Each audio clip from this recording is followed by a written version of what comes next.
Tonight, I can report to the American people and to the world that the United States has conducted an operation that killed Osama bin Laden, the leader of al-Qaeda, and a terrorist who's responsible for the murder of thousands of innocent men, women, and children.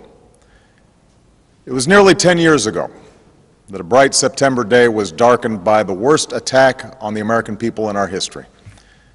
The images of 9/11 are seared into our national memory. Hijacked planes cutting through a cloudless September sky, the Twin Towers collapsing to the ground, black smoke billowing up from the Pentagon, the wreckage of Flight 93 in Shanksville, Pennsylvania, where the actions of heroic citizens saved even more heartbreak and destruction. And yet we know that the worst images are those that were unseen to the world. The empty seat at the dinner table, children who were forced to grow up without their mother or their father, parents who would never know the feeling of their child's embrace, nearly 3,000 citizens taken from us, leaving a gaping hole in our hearts. On September 11th, 2001, in our time of grief, the American people came together. We offered our neighbors a hand, and we offered the wounded our blood. We reaffirmed our ties to each other and our love of community and country.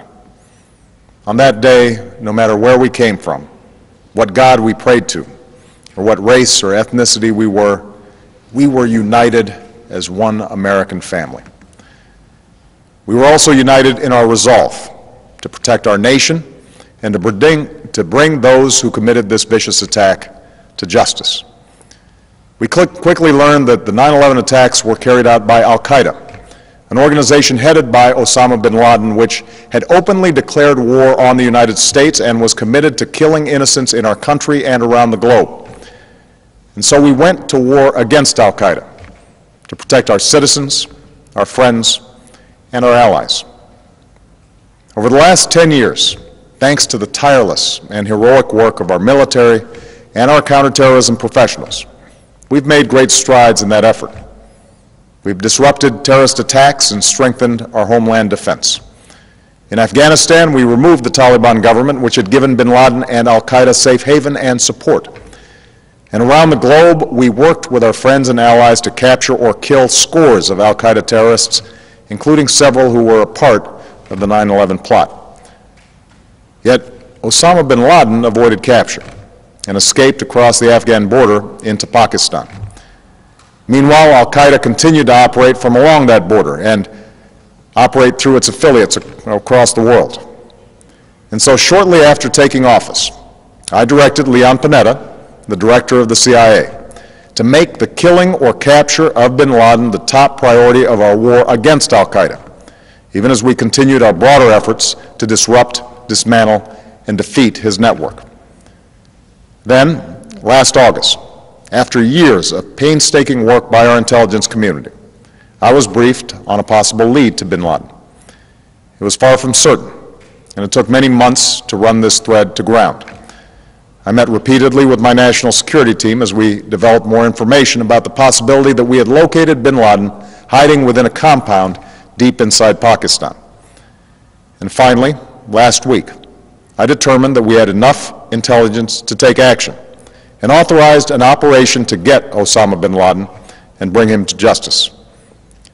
Today, at my direction, the United States launched a targeted operation against that compound in Abbottabad, Pakistan. A small team of Americans carried out the operation with extraordinary courage and capability. No Americans were harmed. They took care to avoid civilian casualties.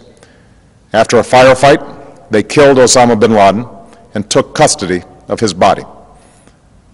For over 2 decades, bin Laden has been al-Qaeda's leader and symbol, and has continued to plot attacks against our country and our friends and allies.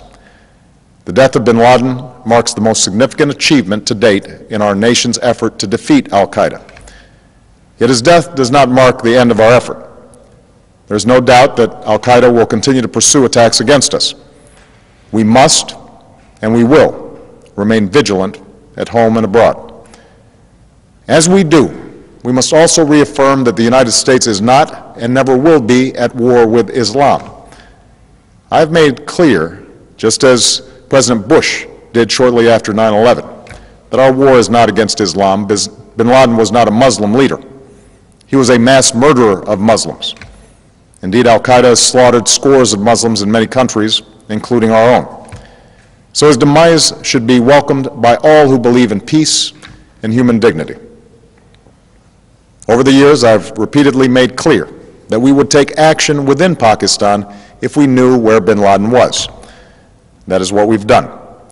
But it's important to note that our counterterrorism cooperation with Pakistan helped lead us to bin Laden and the compound where he was hiding.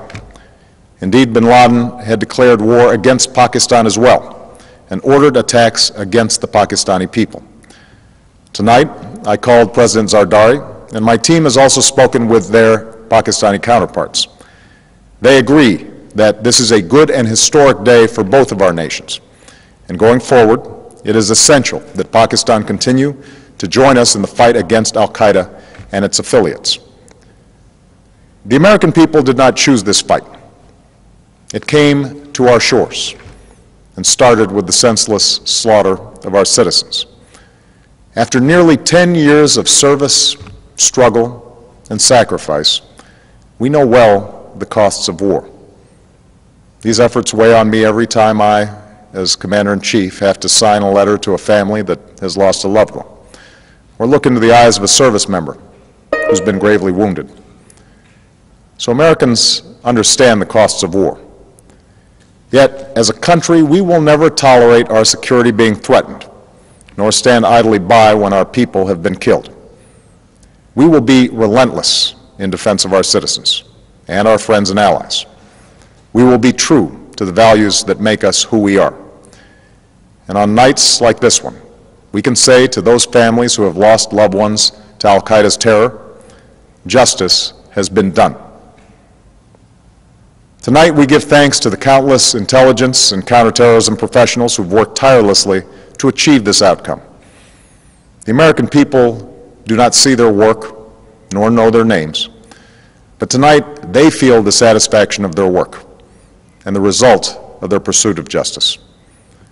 We give thanks for the men who carried out this operation, for they exemplify the professionalism, patriotism, and unparalleled courage of those who serve our country.